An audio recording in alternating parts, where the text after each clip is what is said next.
When I was a kid, there was this game that we'd play, and it got us in a lot of trouble. A lot of coaches, a lot of teachers thought we were gonna hurt ourselves. They made us stop doing it a lot. But I'm not sure you guys even know about this game because obviously you're so much more civilized and sophisticated than I ever was. Thinking about it a little further, it might be because you could break every single one of your fingers, and if you did that, you couldn't use your phone, and that would maybe ruin your life. So now I know why you don't play this game, but we're gonna play it today. Here's how it goes. This is a game called Mercy, and it works like this. You stand face to face with a partner and you put your hands together, and then, watch closely, you interlock those hands. And when you say go, the only object of the game is to squeeze, twist, bend, and whatever you have to do to get the person you're playing to say mercy. Make sense? Everybody get a partner. We're gonna play for 1 minute. Go!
All right.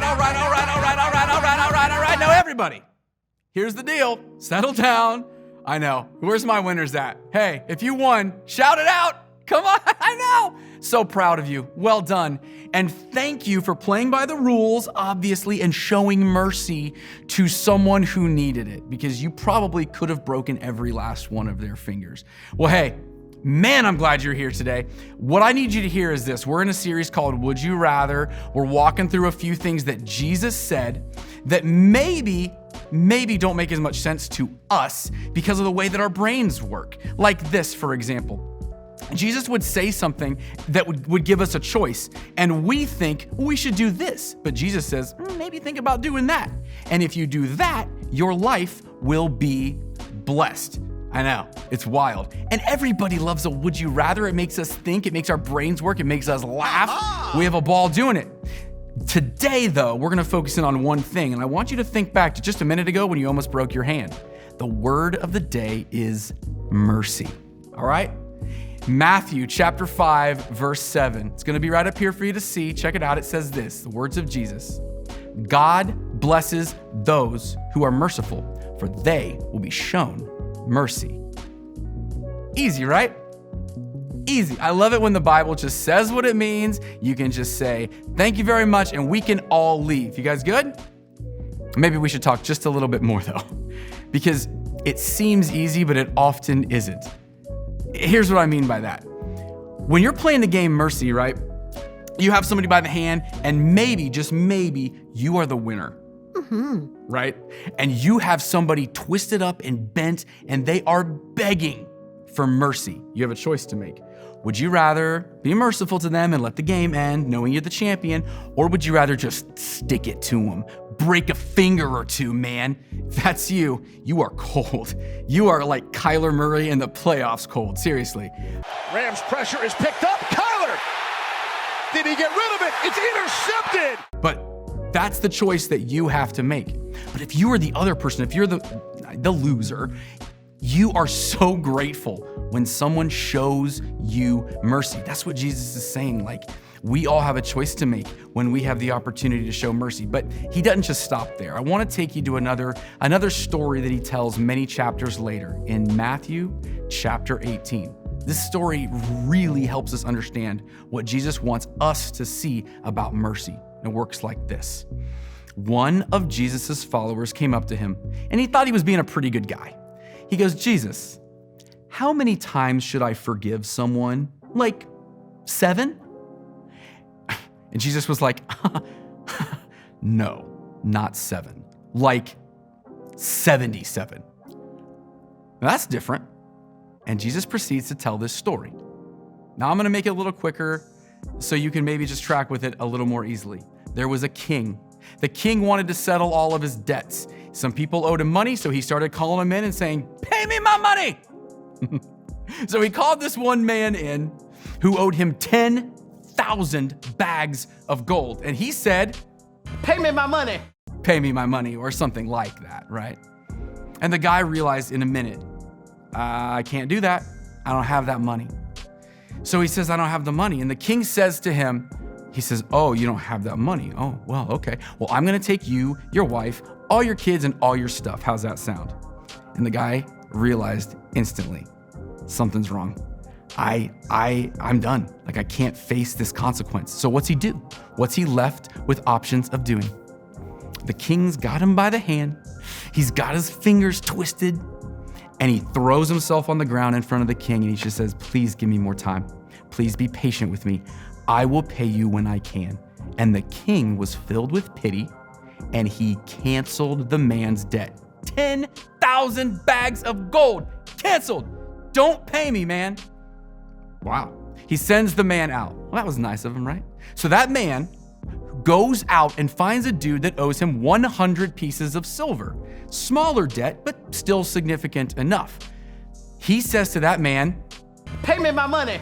Pay me my money, or something like that. And that guy says, I don't have the money, man. I'm sorry. I will pay you as soon as I can. And the man starts to choke him out. Literally, the Bible says he starts to choke him. The man falls on the ground in front of him and says, please be patient with me. As soon as I have the money, I will pay you. And the man would not show mercy. Instead, he hauls him off, takes him to jail, and makes him stay in jail until he could pay all of the fine back. Dude, not cool. Well, some of the people who were watching knew what had happened between the king and this first guy. And they went back to the king and told him what happened. The king was furious. The king calls this man and he says, you are such an evil and wicked person. How could you ever do this? I canceled an enormous debt for you.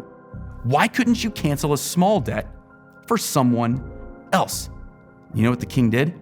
He hauled that man off to prison and had him tortured. Ooh, not cool. And then Jesus finishes by saying this, and this is how your heavenly Father will deal with some of you who do not forgive your brothers and sisters from your heart. Oh man, dude, that's brutal. That's brutal.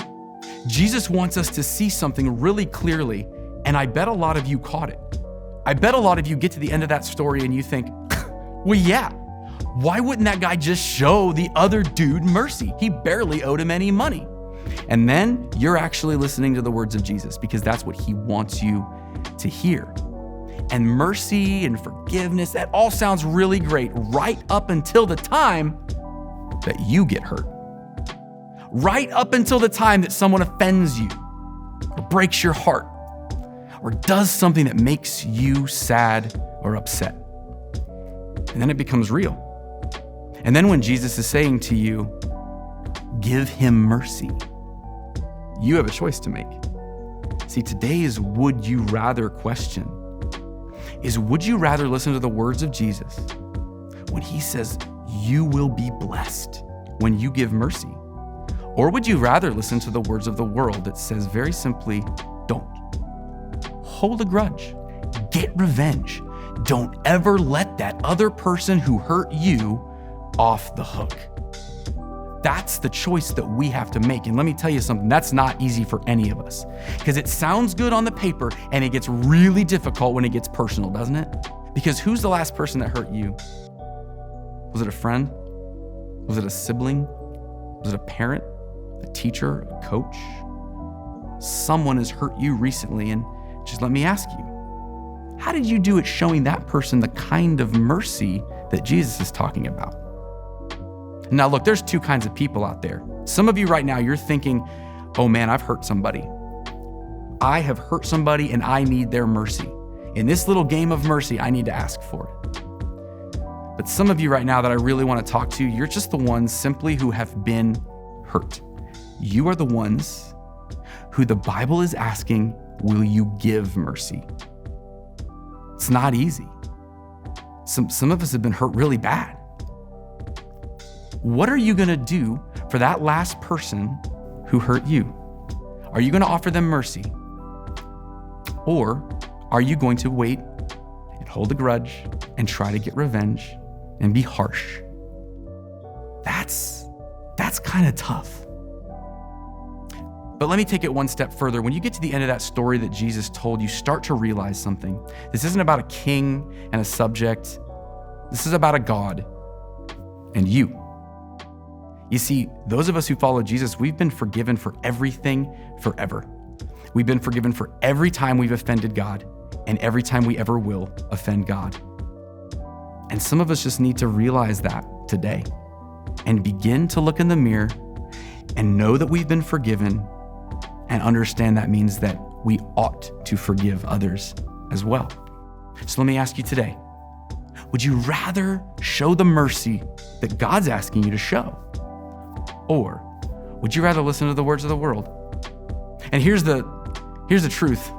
It's not gonna be easy, but here is the truth. You are gonna make a difference in someone's life today if you go to them and show them mercy. If you don't say the terrible thing, if you don't mess with them online, if you don't give them the cold shoulder at lunch, if you don't talk behind their back, you are gonna show them mercy. In this game of mercy, some of you have the upper hand. Christ-centered difference makers, what are you gonna do with it?